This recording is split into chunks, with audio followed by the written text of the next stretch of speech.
saúde vai requerer um esforço muito grande, já está requerendo, mas será ainda maior, né? A ministra falou em algo que eu já citei aqui, que eu não tinha ouvido das autoridades ainda, que eu considero da maior importância.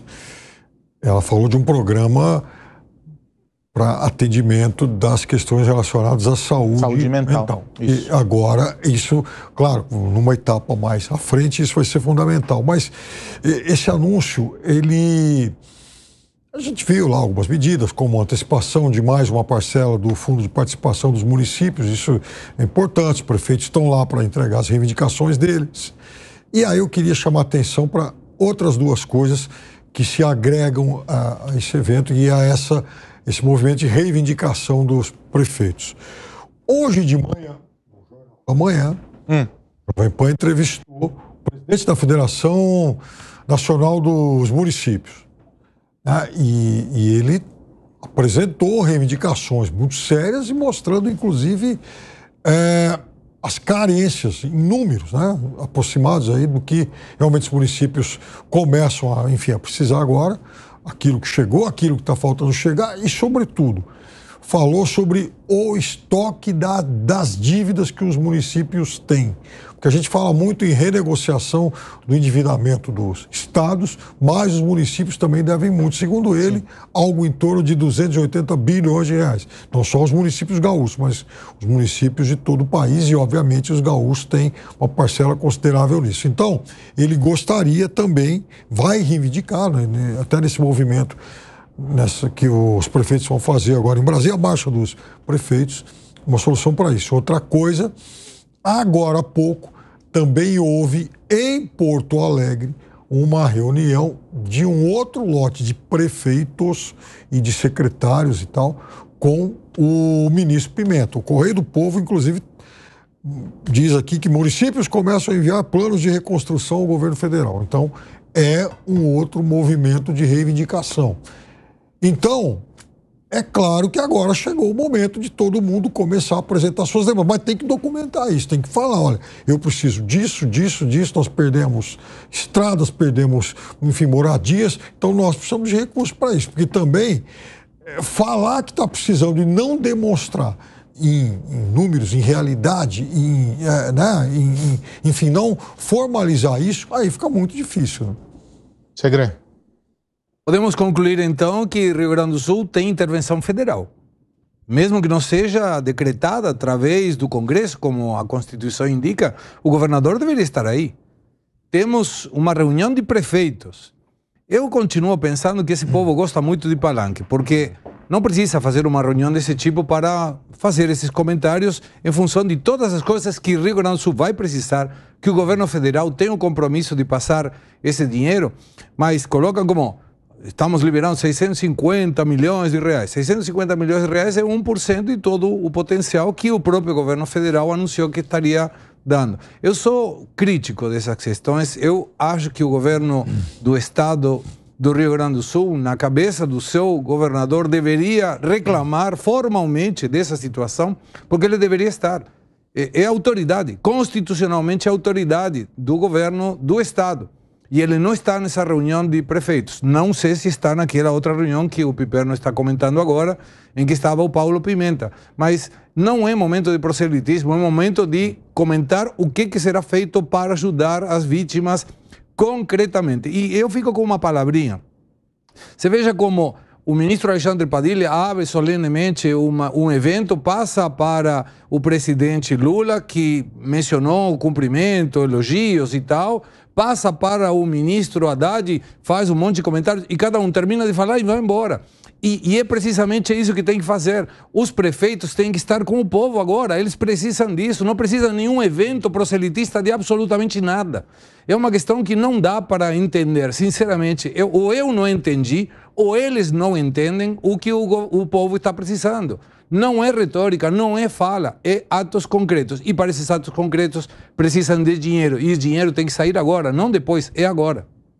Depois o presidente Lula reclama que a SECOM não tem feito um bom trabalho, que o problema é de comunicação, mas a prova está aí. Numa hora dessa, você precisa de uma comunicação mais assertiva, 10 minutos, comunica o que está sendo feito, mas não todo, como o Segré bem colocou aqui, não todo esse palanque, né, Aros, que fica lá, o pessoal falando, discursos intermináveis, uma chatice que não leva a nada, como se fosse ali uma campanha, né? A população não precisa disso, a população precisa agora da classe política trabalhando para que o recurso chegue mais rapidamente possível para eles.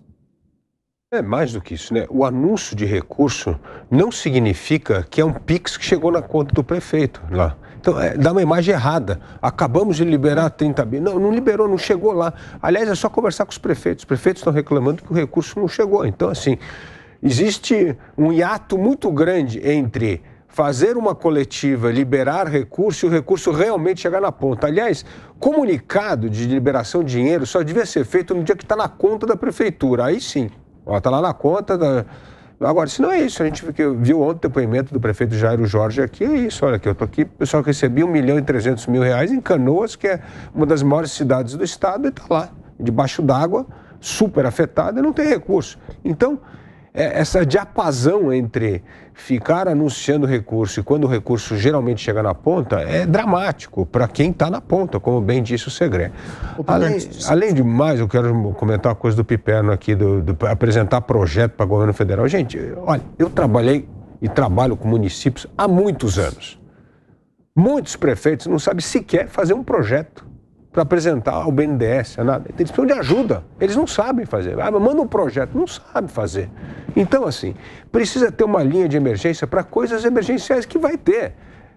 Reconstrução de infraestrutura, esgoto, hospital, tem que ter, não tem jeito, entendeu? Não dá para burocratizar um negócio desse, nós vamos ter que ser mais ágil. E daí, de novo, a minha história de criar o Comitê de Reconstrução do Rio Grande do Sul. Mas, assim, não dá para burocratizar e não dá para achar que esses anúncios significam Pix na conta do prefeito. Não é isso que acontece. E isso é, sim, desinformação, porque não é assim que acontece. Então, a gente precisa ser responsável nessa hora. Precisa ajudar a desatar esses nós que vão, sim, melhorar muito a vida das pessoas na ponta, vai ajudar os prefeitos a reconstruir as suas cidades. Mas está na hora dessa coordenação ser um pouco mais eficaz. Do jeito que está, fica uma conversa de surdos. Sabe o que eu tenho sentido falta, Piperno? Me parece que essa é uma questão ambiental, né? Nós temos aí a cheia dos rios, causada por chuvas, o excesso de chuvas e etc. O próprio olhar sobre os rios, a questão da vazão desses rios, a construções próximas e toda essa questão passa, suponho eu, também pelo olhar do Ministério do Meio Ambiente, que eu não tenho visto nessas coletivas. Se eu estou enganado, acho que ela foi uma vez lá, acho que é na última viagem do Lula, das 3 viagens, na última a ministra do Meio Ambiente foi. Tenho sentido falta também de um olhar sobre infraestrutura com uma posição mais macro, de iniciativas, do que está sendo observado e tal. Tem o ministro do Desenvolvimento lá, mas ele propriamente não dá conta dessa questão envolvendo, por exemplo, transportes. Nós temos um aeroporto afetado lá, temos rodovias que foram destruídas. Eu suponho, e aí quero entender isso, que neste momento estes ministros não estão tomando a frente ou se posicionando, porque estão dando prioridade para aqueles que estão fazendo o que você classificou como o atendimento a quem está lá na ponta, né? Então, liberando recursos para o cidadão e etc. Mas em algum momento eles vão precisar entrar em ação, porque não dá para a gente supor que nós vamos atravessar tudo isso sem que sequer o Ministério do Meio Ambiente nos ofereça uma perspectiva de um entendimento mais claro do que foi que aconteceu ali no Rio Grande do Sul e de como o país vai enfrentar isso. E aí não estou falando sobre meta de carbono, nada disso, estou falando sobre um estudo claro, porque meteorologistas já vinham avisando sobre essa possibilidade há algum tempo e nada foi feito.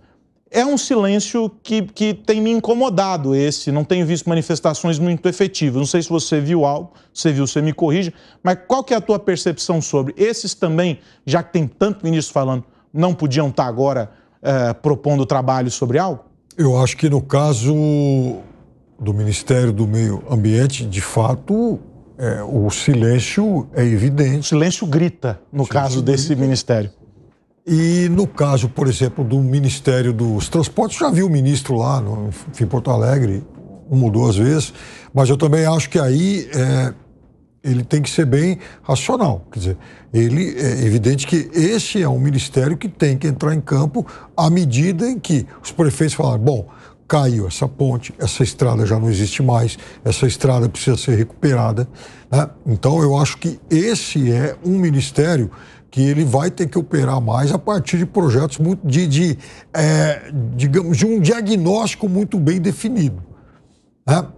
Agora, no caso do Ministério do Meio Ambiente, que está, assim, de fato, você tem toda a razão, muito silencioso, eu imagino assim, ele não tem sido muito acionado nesse momento, porque ele não é um ministério que vai liberar recursos, ele não é o caixa para participar dessa recuperação. Ele, em algum momento, ele vai ter que fazer exatamente isso que você citou. Quer dizer, dar o diagnóstico, o que aconteceu, o que vai poder acontecer na frente, quais as precauções que podemos tomar para evitar acidentes, né, dessa dimensão no futuro. Mas eu também acho que não é o momento da ministra sair falando agora sobre isso. Eu acho que é o momento, sim, dela ter mais dados para poder, depois disso, se manifestar e anunciar medidas. Posso? Por favor. Eu sinto a fala do Piperno criteriosa, sem dúvida nenhuma, tenho o maior respeito por ele. Mas por que a ministra Marina Silva não está falando? Ela falou a semana passada, Piperno, culpou Bolsonaro pelas enchentes do Rio Grande do Sul. Ou seja, falou qualquer baboseira. Porque que culpa tem Bolsonaro dessa questão? Não estou dizendo que não tenha participação no estrangeiro. É melhor não falar mais sobre isso. Mas não pode. Então, mas não tem. E se ela disser alguma coisa, e por isso eu acho que ela não fala nada, qualquer repórter que estivesse aí presente dizia, desculpa, senhora ministra, desculpa. Entre janeiro e abril, 30 de abril, 29 de abril, para ser mais exatos, as queimadas na Amazônia aumentaram 153% em relação ao mesmo período de 2023 em que você já era ministra. Então, lógico que ela não vai falar nada. Quando fala, culpa que não tem nada a ver e não fala nada porque vai encher a cara de dedos quando falarem que as queimadas aumentaram. Por isso que ela não fala nada. Eu dou graças a Deus que ela não esteja falando, porque senão ia cair naquele proselitismo ideológico, ambiental, de discurso de descarbonização para lá, discurso de descarbonização para cá, sendo que isso não existe nenhuma evidência que de fato vai mudar o clima no Rio Grande do Sul. E se existir, a gente não sabe em quanto tempo isso vai se dar. E se também existir essa evidência, a gente não sabe quais são os efeitos dos outros países. O que é certeza, Piperno, o que é certeza é que pode ocorrer um outro evento dessa magnitude e a gente tem que lidar com as consequências disso. Aí dá para fazer alguma coisa. O clima não dá para mudar, mas as consequências do evento eu consigo falar. São 5h27. A gente vai fazer uma rápida parada para você que está no rádio. A gente volta já, me perdoe. Imagina. E aí, as consequências do evento, da catástrofe, a gente tem como lidar. Como essas bombas de tirar água, desvios, né, da água. Mas você não concorda que, independentemente dela ter uma solução ou não, o Ministério existe. Claro. Se ele está lá e o papel dele é olhar para o meio ambiente, minha pergunta é uma catástrofe ambiental. Então, o que faz? A minha angústia o que faz esse ministério? Essa é a pergunta que eu faço para vocês. Pois não. Fica o outro. Critica e fica fazendo proselitismo. Agora, o que deveria ser feito? Qual é? Por exemplo, você pega os Estados Unidos. Os Estados Unidos tem muita catástrofe natural. Eles têm uma agência governamental, até já citei aqui, que meu pai trabalhou nisso, a FEMA, né? Que é para prevenção, né? Prevenção, então, vamos tirar as pessoas em áreas de risco. Isso é prevenção, não é mudar o clima. Então, tirar pessoas na área de risco. E uma vez que aconteceu o fato, como é que a gente consegue reconstruir a infraestrutura, dar os auxílios de uma maneira mais rápida, né? É assim que é feito. Então, talvez o Brasil precise de algo nesse sentido. Alguma agência, mas não é agência política, com burocrata que não entende. É técnico. Técnico, negócio técnico, né? Como houve agências reguladoras no passado que foram muito técnicas. Então, agência técnica lá para falar, opa, uma catástrofe climática, ela ocorre em determinadas regiões. Rio Grande do Sul pode ocorrer novamente. São Sebastião também. Rio de Janeiro também. Tem catástrofe. Vamos mapear quais são os lugares de risco. Tem população de risco ou não tem população de risco? Vamos tirar essa população de risco. Dá para tirar essa população? Qual é o plano que a gente tem uma vez que a catástrofe vai ocorrer? Agora, tentar mudar o clima é igual enxugar gelo. Mas eu não acho que é tentar mudar o clima. Eu acho que... Eu quero ouvir o Piperno, porque ele... Não, entendi teu ponto. Eu não acho que é mudar o clima. Eu acho que é entender... Porque o clima está mudando, ela não vai fazer nada. Isso. Aliás, nenhum governante fará. Mas é entender o que está mudando e, a partir disso, como é que a gente estabelece um plano para agir. Isso, é exatamente esse é o ponto. E não é nem isso. Retirar as pessoas de lá, mas assim, poxa, nós temos uma condição climática que é adversa. Pô, isso aqui vai impactar na produção rural, isso aqui vai impactar na vida das pessoas. Eu acho que pensar o país faz parte disso. E se existe essa pasta, ela tem que cumprir com esse papel. Afinal de contas, não é essa pasta que representa o Brasil em fóruns mundiais sobre o clima? Não é essa pasta que vai ser o cartão de visita para o evento que vai acontecer lá no norte do país, a COP? Ou seja, me parece que é esse o olhar que tem que ser estabelecido. Deixa eu te ouvir, Piperninho. Não, catástrofe climática, as mudanças climáticas, é óbvio que você pode estabelecer planos de longo prazo. Você não vai mudar agora, né? Isso amanhã. Bom, agora aconteceu um acidente no Sul, então amanhã, a partir desse nosso plano, vai ser tudo diferente. Não é assim. São coisas de longo prazo. Da mesma forma que o Ministério também não pode ser conivente com a política do passar boiada. Isso também está errado. Agora, em relação ao... Só aproveitar para dizer que nós estamos de volta no rádio ouvindo o Fábio Piperno sobre o papel do Ministério do Meio Ambiente nesse contexto todo. Então, também não pode ser conivente com política do passar boiada. Agora, em relação ao Rio Grande do Sul, eu acho que o Ministério do Meio Ambiente, nesse momento, ele tem que ter muito cuidado e parcimônia para exatamente estabelecer agora o seu diagnóstico definitivo do que aconteceu. Até porque todos os dias, os grandes veículos de comunicação e principalmente os gaúchos apontam erros cometidos lá. Seja do governo estadual, seja de algumas prefeituras de cidades grandes, porque, veja, então uma questão objetiva. Se você, por exemplo, libera a construção de alguma coisa, ou de cultivo, de qualquer cultura, na beira de um rio, é óbvio que aí você está, flexibilizando controles naturais que poderiam ajudar no momento de catástrofe. O famoso dando sorte pro azar. Exatamente. Não, aí você está dando uma ideia concreta. Aí é algo legal. Exatamente. Agora, por exemplo, essas metas de longo prazo. Você pega aqui, até levantei, ó. Você pega a inundação do Rio Amarelo na China, 1887. Teve lá quase 300 mil mortes. Ciclone Coringa da Índia, 1839, quase 500 mil mortes. Ou seja, a gente está falando de eventos antes do século XX. 1941. Exatamente. Então, o meu ponto é o seguinte, essa ideia do Piperno eu acho boa. Agora, o meu medo é que vem esse pessoal, né, do terror ambientalista e tal, e começa a botar... A turma da Greta. A turma da Greta, né, o pessoal lá de Hollywood, o Leonardo DiCaprio, o Caprio, toda essa galera vem aí... Não, Piperno, a gente não sabe. E não é... Eu falo aqui, não é uma discussão simples, porque a descarbonização leva à perda de bem-estar econômico e pobreza. Vou usar um exemplo que aconteceu aqui em São Paulo. Aqui em São Paulo, então vamos lá, uma intervenção positiva. O Rio Tietê transbordava todo ano. Todo ano era um caos nas marginais. Sim. Foi feito um trabalho, mas de muitos anos, né? E agora esses problemas foram foram drasticamente reduzidos. Sim. Por quê? Porque você fez um trabalho de prevenção. Quase anulados.